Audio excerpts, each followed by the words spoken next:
Just কারোর কাছ থেকে কোর্ট একটা নিয়ে বা ভাড়া করে হোক বা নিজের থাক জানা যাচ্ছে না, তিনি কোর্টে চলে গিয়েছেন। যে মমতা ব্যানার্জি তো একদম নির্লজ্জ, বেহায়া, মিথ্যা কথা বা বেঠিক কথা বলার জন্য তার কোনো অনুতাপ নেই। তার পক্ষে কোর্টে যাওয়া প্রচণ্ড বেমানান। কোনো লজ্জা শরম এসব থাকলে তিনি যেতে পারতেন।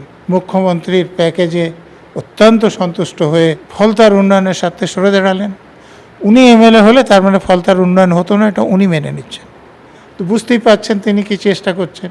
কিন্তু আমার মনে হয় না যে কোনো দল কুণাল ঘোষের মতো লোককে নেবে। অপরাধীরা কখনো অপরাধ থেকে করা সম্পত্তি নিজের নামে রাখে না, আমার অভিজ্ঞতা এটা। সেই সব অবসর দুচাপভাবে যারা এইসব করাপশন করতে সাহায্য করেছেন, যারা করেননি তাদের উপর কোনো চাপ নাই।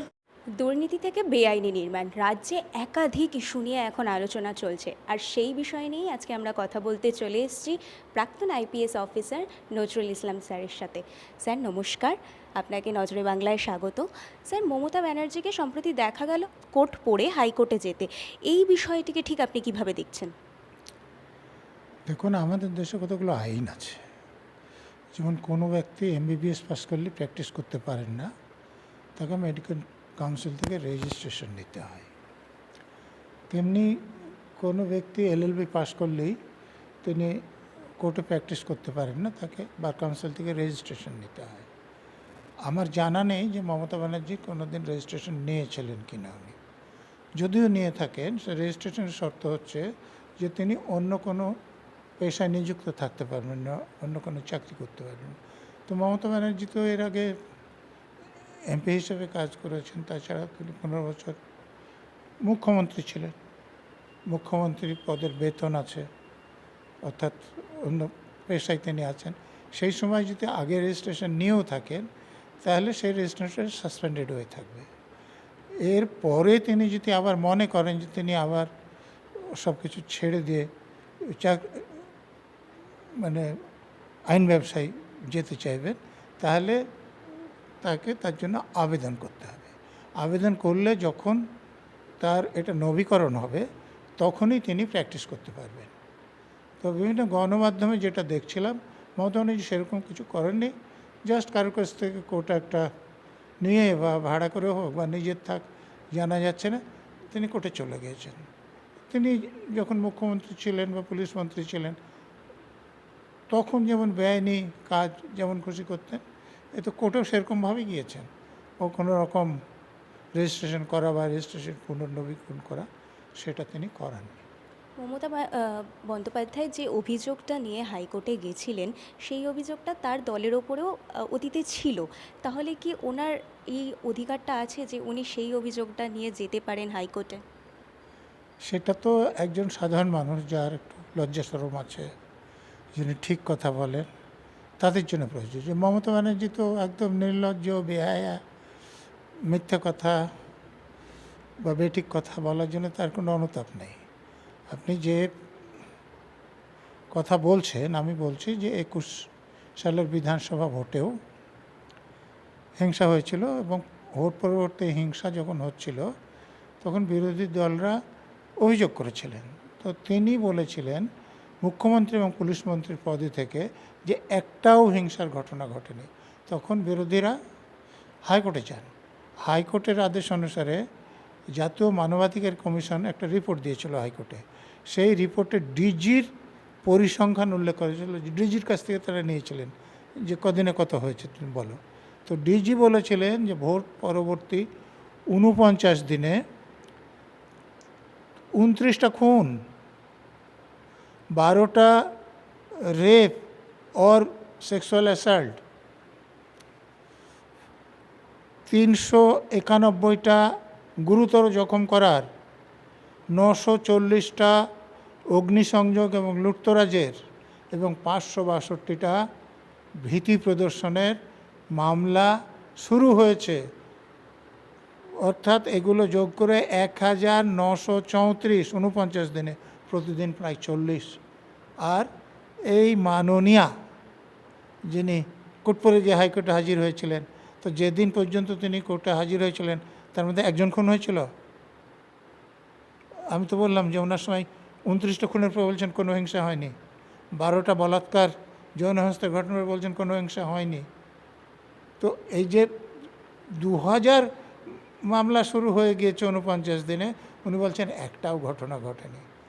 তো তার পক্ষে কোর্টে যাওয়া প্রচণ্ড বেমানান। এটা আমি তো বললি যে কোনো লজ্জা শরম এসব থাকলে তিনি যেতে পারতেন না। নিজের কাজের প্রতি ধিক্কারে মর্মপীড়ায় ভুগতেন, কিন্তু ওনার এসব কিছু নাই। স্যার, আমরা যেটা দেখলাম সেটা হলো তৃণমূলের এবার ভরাডুবি হয়েছে ভোটে, কিন্তু তারপরেও আমরা দেখেছি যে 80 জন জিতেছেন।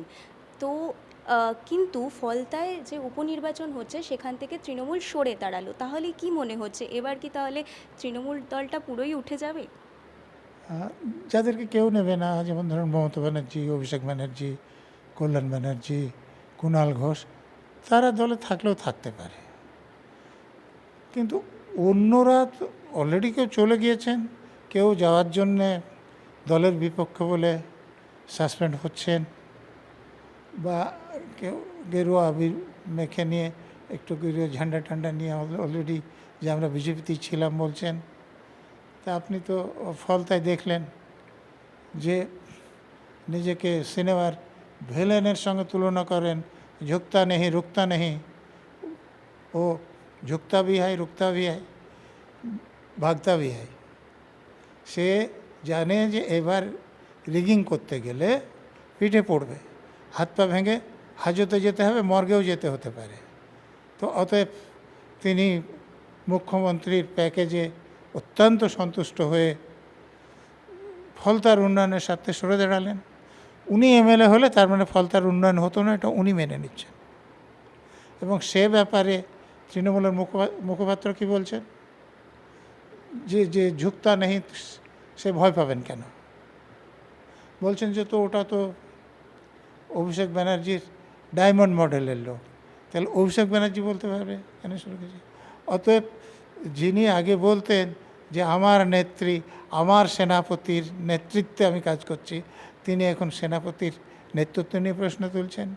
দুদিন পরে নেত্রীর উপযুক্ততা নিয়ে প্রশ্ন তুলবেন। তো বুঝতেই পারছেন তিনি কি চেষ্টা করছেন।